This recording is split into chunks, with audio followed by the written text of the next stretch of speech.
o nosso Deus. Irmãos, vamos abrir a palavra do Senhor em Jeremias capítulo 46. Jeremias 46. Eu vou fazer uma pergunta, por favor, não minta para o pastor nem para Deus. Quantos aqui conseguiram acompanhar pelo menos metade das pregações sobre Jeremias? E as mãos? A metade, pelo menos metade. Se foi mais da metade, já tá bom. Mas pelo menos... Então tá bom, ok. Alguns podem até então não entender a fala de hoje, mas hoje praticamente eu estou encerrando uma série de pregações sobre o livro de Jeremias. Praticamente desde o início do mês de março, onde nós começamos a falar sobre o assunto, sobre o tema, uma exposição longa sobre o livro. Talvez alguns possam ter pensado, nossa, será que o pastor não tem uma outra mensagem? O livro são 50 capítulos.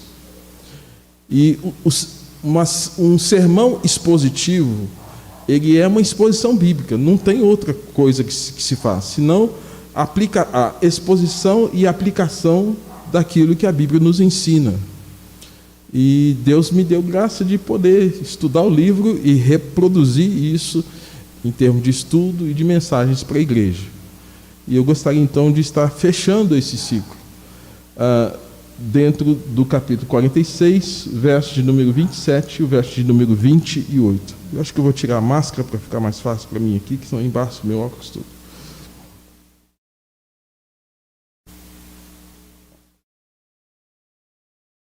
Verso 27 e 28. Vamos ler juntos? Leamos. Não temas, pois tu, servo meu, Jacó, não te espantes, ó Israel, porque eu te livrarei do país remoto e a tua descendência da terra do seu cativeiro. Jacó voltará e ficará tranquilo e confiante, não haverá quem o atemorize. Não temas, servo meu, Jacó, diz o Senhor, porque estou contigo, darei cabo de todas as nações para as quais eu te arrojei, mas de ti não darei cabo, castigar-te-ei, mas em justa medida, não te inocentarei de todo. Mais uma vez vamos orar. Pai, fala ao nosso coração pela palavra. Aos ouvidos fala o pregador, mas ao espírito, a nossa alma, ao espírito, é o teu Espírito Santo que vai falar. E pedimos, ó Deus, a tua palavra nesta noite. Que seja assim, ó Deus, para a edificação do teu povo, para a glória do teu santo nome e para a salvação das nossas vidas. Em nome de Jesus. Amém. Irmãos, tema da nossa fala aqui nesta noite, uma palavra de graça a uma nação apóstata. Não temas. Vimos hoje pela manhã o juízo de Deus sobre as nações pagãs. Quem assistiu, quem esteve aqui, falei sobre o Egito, a Filistia, Moabe, Amonitas, Edom, Damasco, Arábia e Babilônia. O livro de Jeremias, até o capítulo 46, do capítulo de número 2 até o 46, é um chamamento de Deus à nação chamada Babilônia. A Babilônia é o atual Iraque hoje. Deus está chamando essa nação para que eles pudessem ser, de alguma forma, instrumentos de Deus para corrigir o povo de Deus. É algo até estranho da gente dizer isso. É como se você fosse um funcionário indisciplinado e Deus colocasse diante de você um chefe duro, um chefe carrasco. E esse chefe, através das suas ações, estaria burilando você, trabalhando você, para que você se torne o melhor funcionário. Vamos pensar nessa ideia para que a gente entenda a relação da Babilônia com Israel. Israel era o povo de Deus, era o servo do Senhor. Só que Israel estava andando contrariamente aos planos e os projetos de Deus. E Deus então levantou o profeta Jeremias e disse que se eles não se corrigissem, eles seriam cativos na Babilônia durante 70 anos. E praticamente do capítulo 2, onde Deus lembra do chamamento da nação de Israel, desde Ur dos Caldeus, quando Deus chama Abraão, até aqueles dias, Deus está falando que desejava que a nação se arrependesse e se voltasse para Ele. Irmãos, houve idas e vindas. Idas e vindas. E por fim, Deus levantou o profeta Jeremias para falar àquela nação. Em hipótese alguma, a nação demonstrou arrependimento. E com a ausência de arrependimento, Deus teve que cumprir a sua palavra. E a palavra de Deus sendo cumprida era a disciplina. E a correção era 70 anos, a nação sendo tirada da sua terra e sendo levada para a Babilônia, sendo tirada de Israel, que era onde o povo hebreu, o povo israelita morava, sendo levado para uma outra pátria, uma outra nação, para estar ali como escravo. Mas mesmo como escravo, a graça de Deus implicou em que Deus protegeria aquele povo. E o próprio Deus disse, mesmo que vocês estejam indo como escravos, lá vocês vão poder plantar, vão poder se desenvolver, vão poder ter uma vida até um tanto tranquila. Mas tem que ir para lá, se não for para lá. E muitos não aceitaram a correção de Deus e quiseram fugir para o Egito. O Egito era uma das grandes potências da época. E Deus chamou a atenção desses que tentaram fugir para o Egito, como de fato fugiram, levaram inclusive o profeta Jeremias, e no Egito, queridos, Deus levanta a Babilônia para lutar contra os egípcios. Então não adiantou. Se correr, o bicho pega, se ficar, o bicho come. Ou seja, não adiantou. Eles quiseram fugir da disciplina de Deus, e Deus levantou os babilônicos para disciplinar o Egito. Então os hebreus que fugiram, os israelitas que fugiram para o Egito, também foram corrigidos. Ou seja, não dá para brincar com Deus. Deus nos encontra aonde nós estivermos. Onde você estiver. Se estiver brincando com Deus, Deus vai pegar você. Deus vai chamar você. Deus vai trazer você aquilo que é plano dele. Portanto, foi isso que praticamente nós vimos até aqui, essas ações corretivas de Deus. E do capítulo 46 até o capítulo 50, o último capítulo do livro de Jeremias, Deus está trazendo um juízo às nações. Agora, não somente Israel estava sob a disciplina e a correção de Deus, mas todas as nações que historicamente ou agiram de maneira a atrapalhar a vida do povo hebreu, ou seduzirem o povo hebreu, o povo judeu, a pecarem como eles, todas essas nações estão sendo corrigidas, estão sendo disciplinadas, como disse, Egito, Filistia, Moabe, Amonitas, Edom, Damasco, Arábia e, por fim, a própria Babilônia. Podemos então, irmãos, aprender que os eventos tal qual ali podem ser para nós uma grande referência. Podemos aprender que os eventos da nossa era também estão sob o controle de Deus. Se ouvirmos falar de guerras, nações, contra nações e outros desastres, não devemos vê-los meramente como fatores humanos, mas devemos ver como ações as quais Deus está no controle de todas as coisas.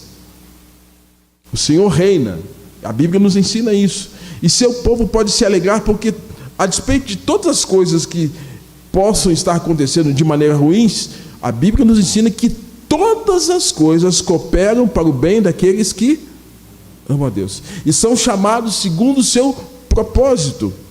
Então, em meio às sentenças de julgamento e juízo daqueles dias, Deus tinha uma mensagem de graça.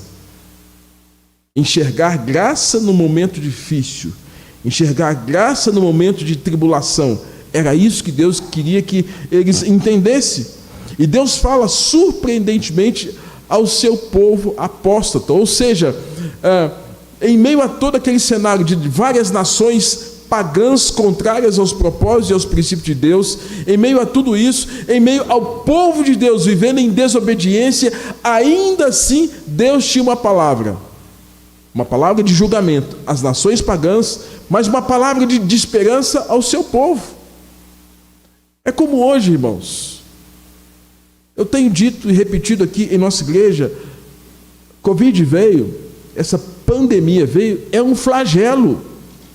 É um flagelo. E não tem como nós vermos nisso algo tranquilo, é algo que nos assustou e veio como um anjo da morte, trazendo sofrimento, dor, susto em muitas pessoas. E eu digo, quem passou pela Covid, eu também fui contraído pelo vírus, parece que a gente está no vale da sombra da morte, parece que a gente está na fila, e a gente pode ser o próximo. E nesse caso, irmãos, nós temos que entender que esse momento é o momento que nós temos que estarmos entendendo se é um flagelo, é um ato corretivo de Deus. Se é um flagelo, é uma penúria, e na penúria, nossos olhos têm que se voltar para o Senhor, se voltar para Deus. E a penúria que o povo de Israel estava passando deveria fazê-los voltar para Deus. Mas até o capítulo 46, irmãos, eles não estão percebendo que aquela penúria de serem levados para a Babilônia como cativos, de estarem ali numa condição de falta de liberdade, apesar disso eles não entenderam. É por isso que o capítulo de número 46, verso 27, verso 28, ainda é uma palavra de graça, é uma palavra de misericórdia. Israel havia praticado um adultério espiritual, havia se prostituído com os ídolos e seus amantes, deu as costas para Deus, agia como um apóstata. O que é um apóstata? Alguém que abandona a sua fé, renegando o verdadeiro Deus, alguém que está dando as costas para o Senhor. Portanto, o capítulo de número 46, 27 e 28 é uma declaração de amor de Deus a Israel e a todos que se encontram afastados do Senhor por causa de seus pecados e se haviam se desviado ou vivem ainda como apóstolos. Certamente homens aí já fizeram declaração de amor para as esposas, ou a esposa fez declaração de amor para o marido. Talvez haja tempo que você não faz isso, né? Haja tempo que você não fala, meu bem, eu te amo, quanto você é importante para mim.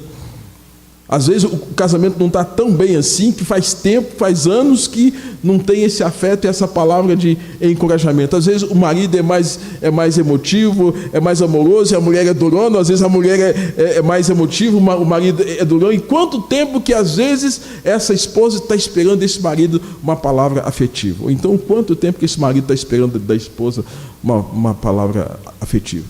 Irmãos, Jeremias profetizou durante 23 anos naquele contexto. E durante 23 anos, Israel estava dizendo assim, nós não queremos servir mais o Senhor. Então havia cerca de 23 anos que Deus queria ouvir uma palavra, e não via. 23 anos, uma vida, ou um terço da vida, digamos assim, e ninguém falava, e ninguém se manifestava, exceto Jeremias e os poucos homens e mulheres de Deus que como remanescentes fiéis, preservavam essa comunhão, mas a nação como um todo, 23 anos, não se declarava para o Senhor. E Deus querendo ouvir alguma coisa e não ouvia nada. O próprio Deus, no início, capítulo de número 2, diz assim para Israel, com amor eterno eu te amei, com benignidade eu te atraí. Deus está dizendo, eu amei você, Israel, com amor eterno. Com bondade eu atraí você para mim. Comparando aquilo que Efésios capítulo 5 fala de Jesus como cabeça, e a esposa, a igreja como a noiva, o quanto Jesus declara o amor para com a igreja, o quanto a igreja responsiva a esse amor de Cristo. Nós temos, irmãos, o mesmo ato de Deus no contexto do Velho Testamento, Deus falando, Israel, eu amo você, eu amo esse povo, esse é o meu povo. E 23 anos, Israel, e talvez agora você que acompanhou as pregações vai entender o quanto Jeremias capítulo 18, Deus está querendo dizer assim, olha, eu quero fazer de você um vaso novo, porque esse vaso se estragou nas minhas mãos. Eu quero fazer algo novo de você, Israel. Não posso eu fazer como o vaso quebrou nas mãos do oleiro. Não posso fazer de você um outro vaso. E o Senhor está dizendo no capítulo 33, invoca-me e te responderei, e anunciar-te-ei coisas grandes e ocultas que não sabes. Deus está falando para aquela nação, irmãos, para a nação voltar-se para Ele. Mas até o capítulo de número 46, ninguém se preocupou em voltar-se para o Senhor. Então, em meio a tanta rejeição, Deus então dá mais um passo. Isso é muito lindo, porque não espere você que você vai dar um passo em direção a Deus. Nossos pecados nos deixam vaidosos, orgulhosos, soberbos, e a gente quase nunca, e nunca e sempre, quer dar o primeiro passo. Sempre o primeiro passo à comunhão, o primeiro passo à devoção, ao quebrantamento, à mudança, o primeiro passo vem de Deus. Esse primeiro passo sempre vem dele. E agora, mais uma vez, Deus está dando um passo em direção a Israel. Irmãos, e essa mensagem que Deus dá para a nação não é uma mensagem motivacional dada por um psicólogo da época para dizer e para encorajar Israel a ter uma motivação interna para fazer a coisa certa. Essa mensagem é uma mensagem divina que veio do coração de Deus por meio do profeta Jeremias. E é por isso que na leitura desse texto, relendo o texto novamente, ele está dizendo para essa nação que ainda está com seu coração contumaz, duro como uma pedra, indiferente. É aquela noiva ou aquela namorada que o namorado não pode nem tocar. É aquela esposa que o marido não pode nem tocar nela ou nele. Israel está com essa dureza. E Deus está dizendo, ainda assim, nessa declaração de amor, dizendo: não temas, pois tu és meu servo, Jacó. E nem te espantes, ó Israel, porque eu te livrarei do país remoto e a tua descendência da terra do seu cativeiro. Jacó voltará e ficará na terra do cativeiro. Jacó voltará e ficará tranquilo e confiante, e não haverá quem o atemorize. Diz ainda o verso 28, não temas, servo meu, Jacó, diz o Senhor, porque estou contigo, darei cabo de todas as nações para as quais eu te arrojei, mas de ti não darei cabo, castigar-te-ei, mas em justa medida, não te inocentarei de todo. O que Deus está mostrando aqui, irmão? Deus está, apesar da dureza daquele povo, capítulo 46, 27, 28, Deus fala: eu amo vocês, mais uma chance. Portanto, essa palavra tem a ver com o quê? Primeiro, é uma mensagem de encorajamento. Deus está dizendo: não temas. Deveriam não ter medo de Deus, deveriam ter temor de Deus. Fizeram a coisa errada o tempo todo e agora precisavam ser reaproximados a Deus. Você se lembra em Gênesis capítulo de número 3, quando o pecado entrou na raça humana, e na viração do dia o próprio Deus disse: Adão, Adão, onde estás?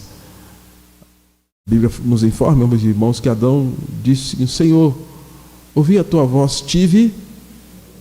Pecado gera medo, e gera constrangimento, gera vergonha. É por isso que quando nós pecamos, nós escondemos atrás sempre de alguma coisa. Por isso que é muito fácil cada um de nós nos tornarmos idólatras.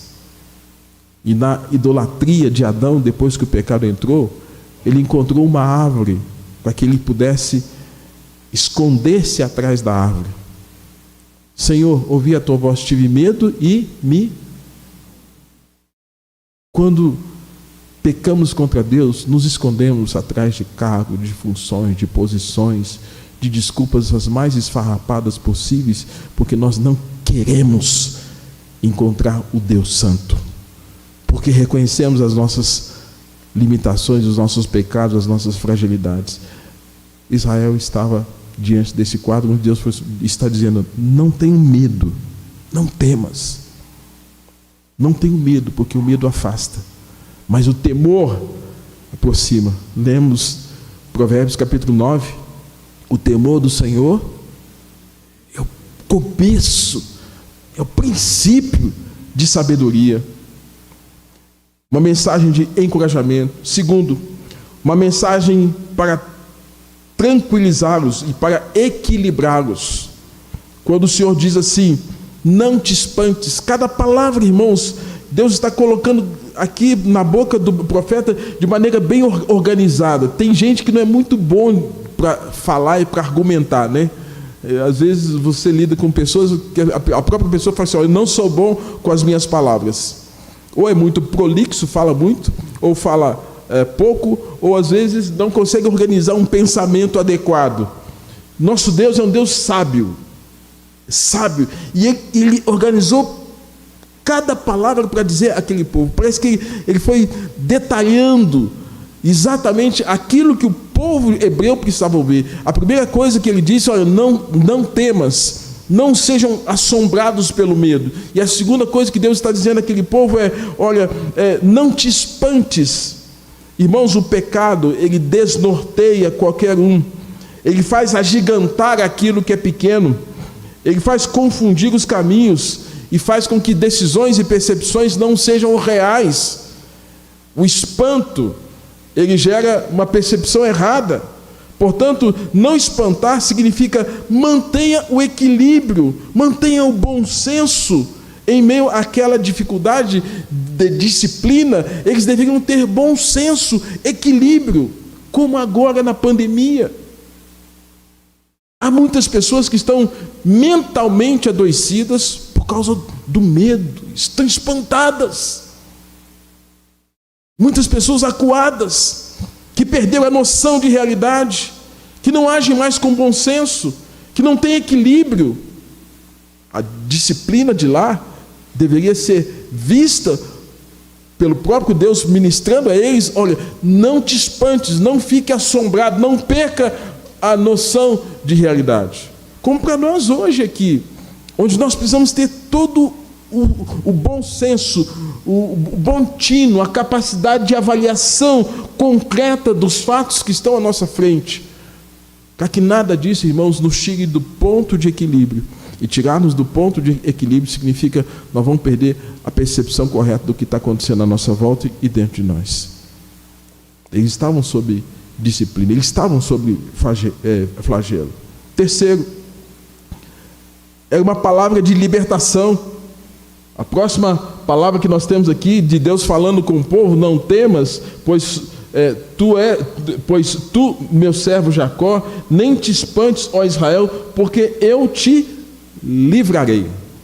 Terceira palavra, uma palavra de libertação. Eu te livrarei do país remoto. No caso, o país remoto era a Babilônia. Os caldeus, Nabucodonosor, se levantou de maneira feroz, voraz, contra aquele povo, debaixo da autoridade e dos atos soberanos de Deus. Nada acontece sem que Deus não saiba. Tudo, irmãos, tudo que acontece na terra e nos céus passa pelo crivo da vontade santa e soberana de Deus. Nada do que acontece na geração dos nossos dias acontece fora dos planos e projetos sem que Deus não saiba. E nós, presbiterianos, nós temos que ser muito claro quanto a isso, porque nós cremos na doutrina da soberania de Deus. O nosso Deus não é um Deus pequeno. Nosso Deus não é aquele Deus que ele não sabe o que está acontecendo, tal qual aqueles que defendem a teologia relacional. Olha, será que Deus sabia que haveria o tsunamis lá em Java? Será que Deus sabia que haveria de vir um vírus para trazer todo esse dano? Deus sabia de tudo. Nosso Deus é um Deus onisciente e sabedor de todas as coisas. Nos faz então, irmãos, nos descansarmos nos braços desse Deus que sabe todas as coisas e que tudo acontece para o seu fim e a sua própria glória.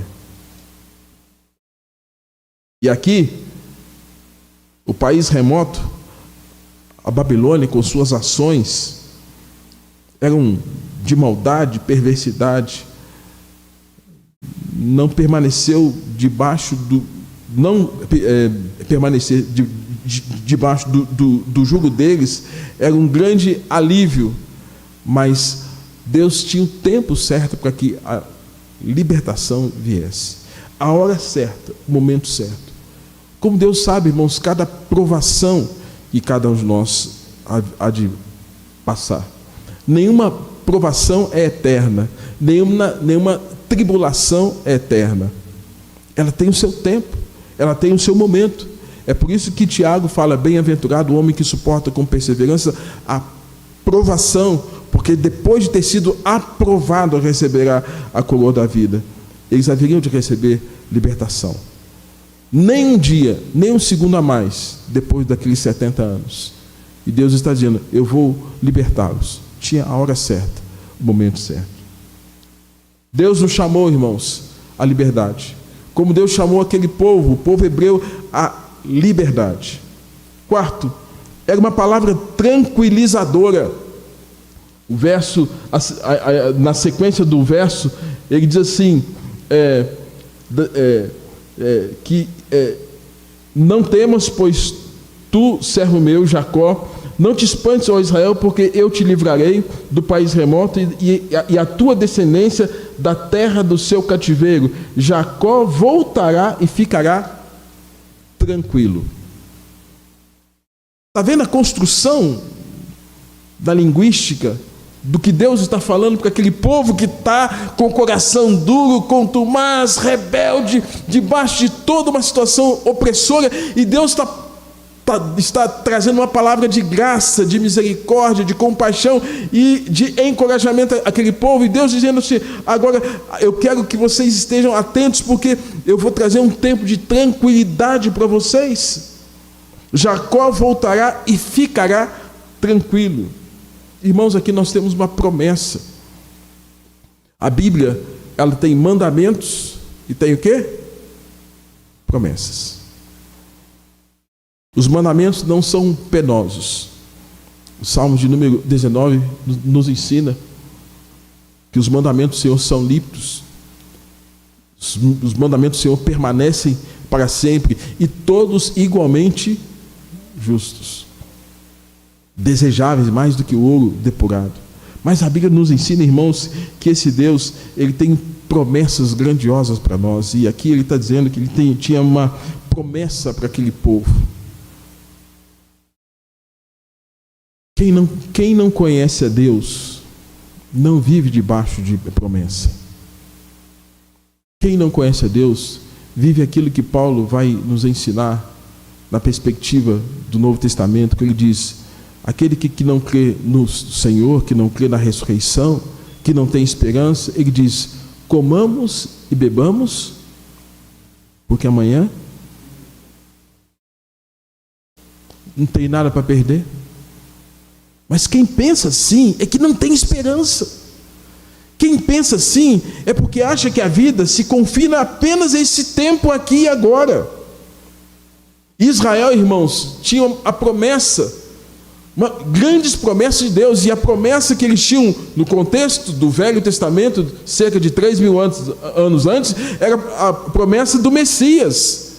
Gênesis 3,15, o descendente da mulher que haveria de vir para pisar a cabeça da serpente. Essa era a grande promessa que eles tinham, e a restauração de Israel por meio do Messias. Esse Messias era Jesus, e portanto eles tinham que olhar para frente, num tempo que, ao receber esse ungido, esse Messias, eles estariam seguros ao confiar no cumprimento dessa promessa. Irmãos, as aflições, as perseguições, as acusações nunca deixarão de vir sobre nós, como nunca deixaram de vir sobre o povo hebreu. Porém, confiados na palavra e no poder do Senhor, eles poderiam estar acima dos problemas, acima das tribulações, acima das tentações, quando se apropria da promessa. E você sabe que Jesus, na nova dispensação, ele nos fez uma grande promessa. Jesus, lá em Lucas capítulo de número 24, ele disse para os discípulos: permanecei em Jerusalém, até que do alto sejais revestidos de poder. Em Atos capítulo de número 1, verso 8, Deus cumpre a promessa e diálogo de João capítulo 14, João capítulo 16, conversando com os discípulos, sabedores de que Jesus haveria de morrer e ser assunto aos céus. Jesus diz: vou, mas deixarei-vos, não vos deixarei órfãos, enviarei a promessa, e essa promessa é a promessa do Espírito Santo. Portanto, irmãos, quando nós temos aqui uma palavra como essa de Deus dizendo assim: olha, eu quero que vocês estejam atentos e fiquem tranquilos, essa tranquilidade é uma palavra que Deus se compromete, se empenha, e o próprio Deus que jura por aquilo que Ele diz, pela aliança que Ele faz. Esse Deus está dizendo: a minha promessa vai se cumprir. E Deus está tranquilizando aquele povo, como Deus nos tranquiliza nos dias de hoje.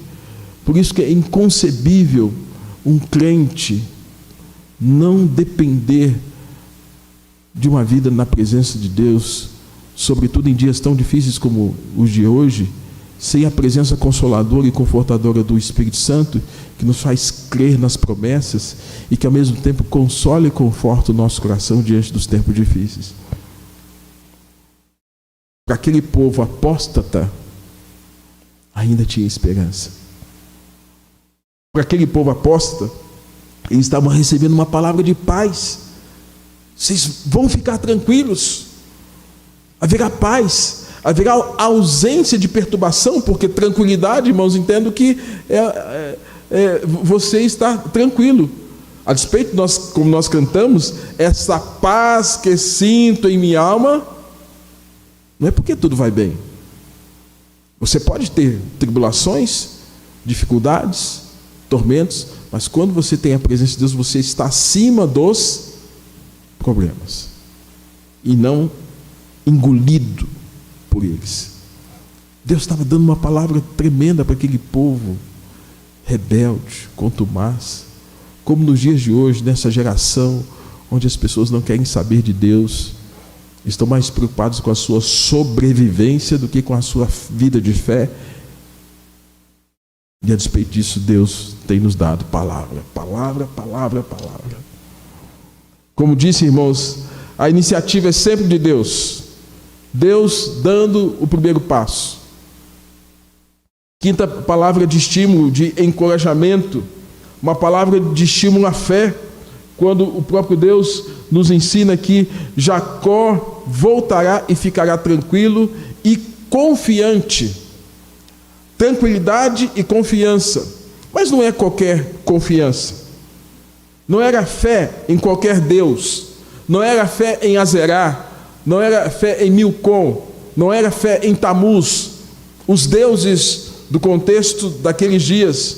Não era esse tipo de fé, era uma confiança em Yahvé, no Deus de Abraão, de Isaac, de Jacó.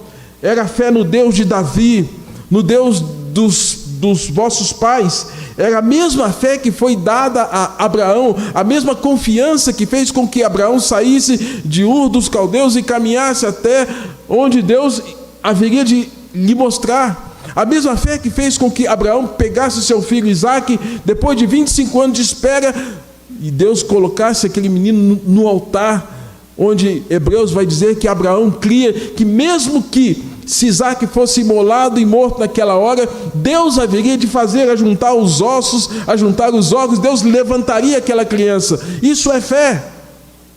Não é uma fé jogada ao vento. Mas Deus está dizendo, irmãos, que haveria de trazer sobre Israel essa fé genuína, essa confiança. E o quanto nós carecemos dessa fé, que não é uma fé que é aquela fé de viagem. Vai viajar, vou orar porque não sei o que vai acontecer. Mas essa fé diária, onde todos os dias você busca o Senhor, você se quebranta diante de Deus, você pede a Deus por sua casa, por sua vida espiritual, confessando seus pecados, apresentando a sua vida, suas queixas, as suas dúvidas, os seus medos. É essa fé que Israel haveria de ter, e Deus está dizendo: eu vou tranquilizar vocês, e vocês terão confiança. E Deus está falando isso para um povo que estava de costas para Ele, um povo que não queria saber quem era Deus. Uma sexta palavra, irmãos, o próprio Deus dizendo para a nação de Israel naquele contexto: Verso de número 28. Não temas, servo meu, Jacó, diz o Senhor, porque eu estou contigo. Deus esteve com Abraão, Deus esteve com Isaac, Deus esteve com Jacó, Deus esteve com Moisés. Moisés, quando te perguntarem quem eu sou, diga: o eu sou me enviou a vós outros. E Moisés, diante desse fato, sempre quando encurralado por Faraó e oprimido por Faraó, diz: o eu sou me enviou a vós outros. Deus sempre esteve com esses homens. Deus esteve com Josué, Deus esteve com Caleb, Deus esteve com José, Deus esteve com Davi, Deus esteve com Salomão. E Deus pode estar com você. Como Deus está dizendo para aquela nação: eu estou contigo. E é interessante, irmãos, que a mesma palavra que Deus está dizendo no Velho Testamento, Jesus diz isso ao final das suas falas, após a sua ressurreição, quando ele próprio diz a nós: eis que estou convosco todos os dias, até a consumação dos séculos. É fato que às vezes nem sempre a gente está com ele, nem sempre a gente o busca, nem sempre a gente está orando, nem sempre a gente está louvando, nem sempre o nosso coração está voltado para as coisas de Deus. De vez em quando, ou de vez em sempre, para alguns, o coração está longe de Deus, o coração está alheio às verdades eternas, o coração só pensa no aqui e agora, o coração só pensa nos pecados, o coração é alimentado pelas coisas, pela cobiça dos olhos, pela concupiscência da carne. Mas ele o tempo todo está dizendo: eu estou convosco. E aqui, apesar de todo esse cenário, irmãos, que é desenhado, descrito em Jeremias, de um povo rebelde. Pensa num povo rebelde. Por muito menos eu tenho certeza que você fala: eu gastar tempo com isso? Não vou gastar tempo com isso, não. Por muito menos pais não gastam tempo com os filhos. Eu já falei. Marido, às vezes em relação à esposa, deixa ela pensar do jeito que ela quer. Esposa com o marido, quer beber, bebe. Quantas e quantas vezes, irmãos, a gente às vezes joga para o alto situações as quais nós poderíamos andar um pouquinho mais, uma milha a mais, uma caminhada, uma jornada a mais, e nós jogamos tudo para o alto porque a gente não tem paciência. Estou falando mentira, gente? Estou falando mentira aqui, não? Tem hora que não nos falta paciência. E tem hora que quer fazer, então, então faz. Deus não é assim. Deus está dizendo para aquele povo: olha, eu estou com vocês, apesar de muitas vezes vocês não estarem comigo. A sexta palavra, irmãos, é uma palavra, portanto, de segurança. De segurança. Ontem eu fiz um bate-volta na casa dos meus pais. Fui na sexta-feira da tarde para a noite, precisava resolver uma questão lá. E voltei ontem mesmo. Eu fui na sexta, final da tarde, voltei sábado. Eu não sei vocês, gente, mas como eu gosto de ficar na casa do meu pai. Até me emociono. Porque quando a gente tem comunhão com o pai, a gente respeita e honra o pai. A gente se sente o quê? Acolhido, seguro. É porque a Bíblia fala assim: por isso deixou pai e mãe, e une-se a sua mulher, e os dois se tornam uma só carne. Eu sempre falo isso: autonomia, vai se virar agora, cuida da sua vida. Mas nada é tão bom de quando você sentar e conversar com o pai, e comer com o pai, e sonhar com o pai, e ouvir as histórias do pai, e falar das suas vitórias para o pai, falar da sua vida com o pai. Irmão, se com o pai da terra isso é tão saudável, tão curador e tão necessário para a gente. Imagina com o Pai do céu. E nos entristece o fato de que tem muitas pessoas que não têm contato de comunhão nem com o Pai da terra e nem com o Pai do céu. E por isso não podem orar a oração dominical: Pai nosso que estás nos céus, teu nome é santo, santificado seja o teu nome, venha o teu reino, faça, ó Pai, a tua vontade, assim na terra como lá nos céus. O pão nosso de cada dia, ó Pai, nos dá hoje. Perdoa, Pai, os nossos pecados, as nossas dívidas. Assim como, Pai, eu preciso perdoar minha esposa, meu marido, meu filho, o irmão, o vizinho, o patrão, o empregado, o governo. Perdoa, Senhor. E venha o teu reino, o teu governo, sobre tudo, sobre todos, agora e para todos sempre.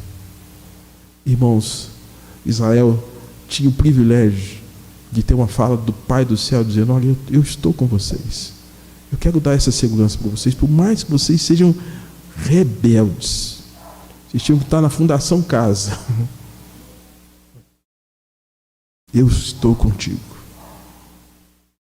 Sétima palavra, irmãos, uma palavra de vitória. Palavra de vitória. Quando, ao final do verso 28, ele fala: darei cabo de todas as nações para as quais eu te arrojei. Darei cabo. Uma expressão que diz assim: eu vou eliminar os seus oponentes, eu vou eliminar os seus adversários. Hoje pela manhã, como disse, eu preguei sobre o juízo de Deus sobre o Egito, sobre Edom, sobre Moabitas, Amonitas, Filisteus, Damasco, Arábia, Elamitas e sobre a Babilônia. Todas essas nações que se opuseram à nação de Israel. E a aplicação disso é você começar a perceber que você não está aqui na terra por acaso. Primeiro, que Deus tem um propósito para a sua vida. É que você tenha uma vida de adoração, de comunhão, de serviço, de proclamação das mensagens, ou seja, você tem um compromisso missionário, independente da profissão e da função que você desempenhe. Se você é um crente convertido, nascido de novo, e o lugar que você está, você não está ali por acaso. Deus tem um plano para que você cumpra naquele lugar. E nesse aspecto, irmãos, a despeito do lugar que nós estejamos, nós vamos ter alguns inimigos: a carne, o mundo e Satanás. A carne, a natureza pecaminosa, qual herdamos de Adão. Enquanto estivermos na terra, estaremos lidando com essa luta. Onde Paulo fala: o bem que eu quero fazer, esse não faço, mas o mal eu sempre faço. É um inimigo seu, interno. Cada um de nós luta contra os desejos da carne. Segundo inimigo, Satanás, o maior inimigo de Deus, opositor, adversário. Terceiro inimigo, 1 João fala que o nosso grande inimigo é o mundo, sistema pecaminoso caído, com as suas cobiças, com os seus desejos, e o mundo jaz no maligno. E às vezes nós, disse hoje cedo, que nós temos a síndrome de Estocolmo. Nós somos tirados desse contexto, levados, sequestrados para o mundo, e às vezes nós nos apaixonamos pelo nosso sequestrador. O sequestrador é o mundo. Quem pagou o resgate foi Jesus. E o resgate não foi barato, foi o preço do seu sangue, a sua vida. E quando Jesus nos resgata, nos dá a liberdade. E às vezes, na primeira crise que a gente tem, do ponto de vista espiritual, ou ausência de alguma bênção que nós queríamos tanto, nós ficamos aborrecidos com Deus, com a igreja, com o pastor, com todo mundo, e ficamos lembrando do mundo, pensando que o mundo vai nos tratar bem. E ficamos seduzidos como nessa síndrome de apaixonamento pelo mundo, nessa síndrome de Estocolmo, olhamos para o mundo como se o mundo fosse o nosso grande resgatador. Não, o mundo jaz no maligno. E o mundo vai destruir você, seus valores, sua fé e tudo aquilo que tiver voltado para Deus, porque esse mundo está corrompido. É por isso que a Bíblia fala, irmãos, o quanto nós aguardamos o novo céu e a nova terra. E quando isso acontecer, essas primeiras coisas do mundo, da carne, de Satanás, vão ter passado. E o que Deus está mostrando aqui, irmãos? O quanto haveria de vir um tempo para que todos esses inimigos pudessem ser vencidos. Historicamente, todos esses inimigos foram vencidos. No caso, a Babilônia, que era a maioritária, foi vencida depois pelo Império Assírio. A Síria se levantou de maneira forte e ultrajou, venceu as batalhas e trouxe destruição para a Babilônia através do rei Ciro e outros mais.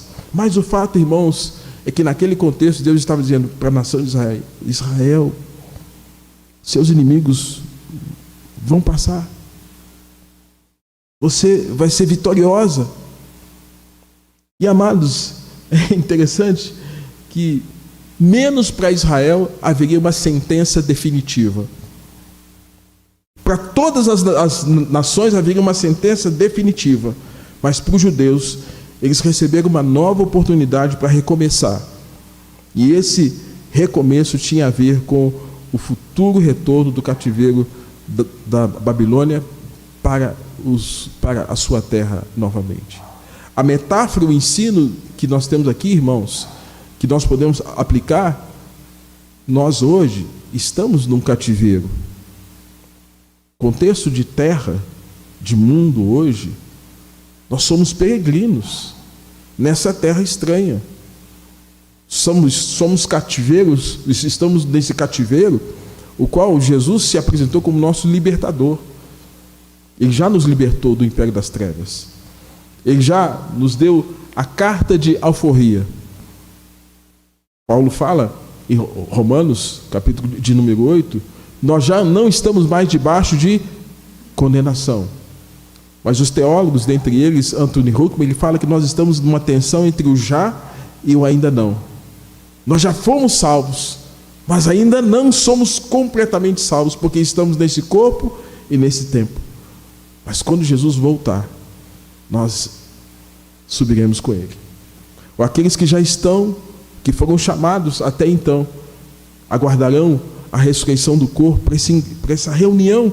Se a morte é a separação do corpo e da alma, a ressurreição é a reunião de um corpo sem pecado, glorificado, sem a manifestação da corruptibilidade, com essa alma resgatada, e agora, eternamente, gozarão da presença do nosso Deus. Enquanto isso não acontece, nós estamos aqui, certos de que Jesus já venceu por nós, já conquistou a grande vitória por nós, e agora nós temos a oportunidade de confiar nele, para novos começos diários, e esse novo começo haverá de se manifestar de maneira plena, quando o Senhor Jesus Cristo voltar. E aí a Bíblia nos ensina, eis que ele vem sobre as nuvens, e todo olho verá, até aqueles que o transpassaram. E quando Jesus voltar, esse novo começo, um novo começo, sem fim, isso se chama eternidade. E a última palavra, irmãos, que nós temos aqui, é uma palavra de preservação, que poderia ser também uma palavra de salvação. Porque Deus está dizendo, de ti não darei cabo. Deus daria cabo de todas as nações, mas de Israel, não. De ti não darei cabo, castigar-te-ei em justa medida, não te inocentarei de todo. 3 ensinamentos aqui. Primeiro deles, Israel não seria exterminado por seus pecados, como foi com outras nações em que aquela geração foi dizimada. Muitos foram mortos. Segundo, Israel seria corrigido na medida certa, nem menos e nem mais. Sem excessa severidade e sem a frouxidão que poderia pensar que o nosso Deus é um Deus que aceita qualquer coisa. Não, na medida certa. É por isso, irmãos, que você e eu precisamos começar a aprender a lidar com as agruras desse tempo presente, Porque as dificuldades do tempo presente são a grande escola para nós, para o mundo vindouro. E como nós lidamos com as correções, com as disciplinas, com as provações, com as tribulações, é o grande ensaio nos preparando para o novo céu e a nova terra, onde essas primeiras coisas passaram. Mas o quanto nós precisamos entender que são oportunidades de Deus tratar de cada um de nós. E nesse caso, o final da provação disso tudo é a salvação ou a preservação. Deus, irmãos, nos ensina que Israel seria tida como culpada por seus pecados. E ainda que livres da culpa, não seria das consequências. Como muitos de nós. Deus já nos livrou da culpa e do pecado. Mas talvez algumas consequências não. Alguém pode dizer, mas o fulano tal se converteu depois que ele assaltou ou praticou um assassinato. Ele não deveria estar livre? Não. A conversão dele não significa quebrar a regra de ele não passar aqui na terra das consequências que ele fez aqui. Ele tem que continuar preso até que se cumpra o quê? A sentença. Deus livrou da culpa, mas não livrou de quê? Às vezes a gente acha que porque converteu tem que estar livre das consequências. Jovem, de repente se envolveu sexualmente, moça ficou grávida, e agora o que faz? Pode ficar livre da culpa, mas não ficar livre de quê? Da consequência. E aqui, irmãos, o quanto Deus está mostrando para Israel que ele trataria com a medida certa. Concluo. O final dessa história é uma firme declaração da doutrina da eleição, da justiça e do juízo de Deus. Alguns dias atrás citei Thomas Watson, um pastor inglês, que tem um livro chamado A Fé Cristã, uma análise do breve catecismo. Nós vimos que a justiça de Deus, ela é santa, que Deus é o padrão da justiça, que ela é natural ao ser de Deus, que ela é perfeita, que ela é exata, que ela é definitiva, que ela premia os justos e pune os maus. E nesses versos 27 e 28 do capítulo 46, Deus se compraz em aplicar a sua misericórdia em todas as circunstâncias. E a sua misericórdia abundantemente se manifesta por causa do pacto, da aliança que Deus fez. E do juramento que Deus fez por si mesmo. E nisso Deus manifesta a sua misericórdia. Você se lembra lá de Gênesis capítulo 12, quando Deus disse que em Abraão ele estaria abençoando todas o quê? Você acha que isso mudou? Não. E por mais que seja uma família disfuncional, desorganizada, pecaminosa, por mais que seja um crente disfuncional, vivendo erradamente, Deus vai trazê-lo, vai trazê-lo de volta. E Deus trazer de volta implica em arrependimento. Ninguém volta sem se curvar diante do Deus santo e soberano. Ninguém volta sem se humilhar perante o Senhor. Ninguém volta sem quebrantamento. É por isso que eu não concordo com alguns que defendem um hipercalvinismo. Já que eu sou eleito, eu posso fazer qualquer coisa. Eu quero dizer o seguinte: quem pensa assim não sabe o que é calvinismo. Então pode fazer qualquer coisa e depois... Não é assim. Porque quem tem temor a Deus não faz qualquer coisa. Quem tem temor a Deus não vive de maneira displicente e vivendo de maneira tal que apenas pelo nome da denominação, da religião, vai fazer dele um salvo. É porque não conhece a Bíblia e nem conhece a Deus. E se não conhece a Deus, é preciso se converter. É preciso abrir o coração e falar: Deus, tem misericórdia de mim, porque eu sou pecador e preciso da tua graça. Irmãos, nesses versos, Deus se compraz em aplicar a sua misericórdia. E a sua misericórdia é uma terrível testemunha contra o ímpio. Vou repetir, a misericórdia de Deus é um terrível testemunho contra o ímpio. Eu vou dar um exemplo. Deus sabe que você é pecador, você é trazido à salvação, você vive uma vida lutando contra o pecado. O ímpio pode dizer, mas ele é como qualquer um de nós, essa vida é uma vida de enganação. O ato de misericórdia que Deus tem para com você, cuidando de você e perdoando você, é um anúncio de que esse ímpio, cada vez mais que ele vê Deus cuidando de você e perdoando, e ele mantém o coração duro e contumaz, é um testemunho contra ele, de que a misericórdia de Deus sobre você está agindo, e no caso dele, ele está zombando, ignorando que Deus tem sido misericordioso com a sua vida. Isso acontece muito, sabe quando? Quando pessoas estão vivendo corretamente, estão vivendo de maneira tal que tem crescimento cultural, social, econômico, tem prosperidade, tem avanço, a família está organizada. Você está dando um testemunho do quanto Deus está sendo gracioso com a sua casa. E quem está fora está zombando, está debochando. Vocês são. Esse ato de Deus, ele ver Deus cuidando de você, mas ele não abrir o coração, é um testemunho contra ele e torna ele indesculpável. Só um Deus misericordioso daria a chance para Israel. Só um Deus misericordioso daria a chance para você.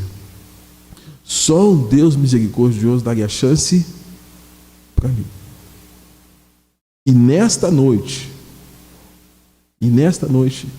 só o fato de nós estarmos aqui, domingo, 8h30 da noite, com a Bíblia aberta, celebrando a Deus, é um ato de misericórdia. E nesse ato, se nossos corações se quebrantarem diante desse momento, cenário de flagelo, de dificuldade, e nós olharmos para falar, Deus, tenha misericórdia de nós, tenha compaixão de nós, e nós andarmos conforme os preceitos do Senhor, o Senhor há de nos preservar, como preservou aquela nação. Destruiu todas as outras, aniquilou todas as outras, mas permaneceu fiel ao seu povo, porque Deus é um Deus fiel.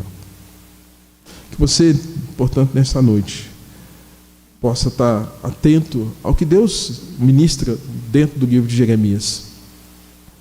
E se você não conhecia o livro de Jeremias, você vai entender um pouquinho mais do que Deus está falando, do que passou no coração do profeta Jeremias, do que passou depois no coração de Daniel, do que passou no coração de Joel, de Oséias e de tantos outros profetas que viu o povo de Deus, ao invés de celebrar a Deus, se curvando a outros deuses pagãos, perversos, os quais Deus não abençoava e Deus não aprovava. Que nós saibamos fazer uma leitura do tempo presente para ver quais são os deuses que estão nos tentando. Hoje não são nações que nos seduzem, mas são circunstâncias e cenários da vida que podem nos seduzir ou nos oprimir para nos afastar do nosso Deus. Esteja atento a isso, porque os inimigos espirituais e reais estão aí. Se você não estiver atento a eles, pode ser que você caia na cilada da tentação ou não perceba o quanto você está exposto a um nível de opressão espiritual e real, porque não se deu conta dos inimigos que afrontam o nome do Deus que você conhece. Que Deus tenha misericórdia de nós. E ao participarmos da ceia nesta noite, você seja fortalecido, encorajado a viver na presença do nosso Deus. Nós vamos estar nos preparando para a ceia.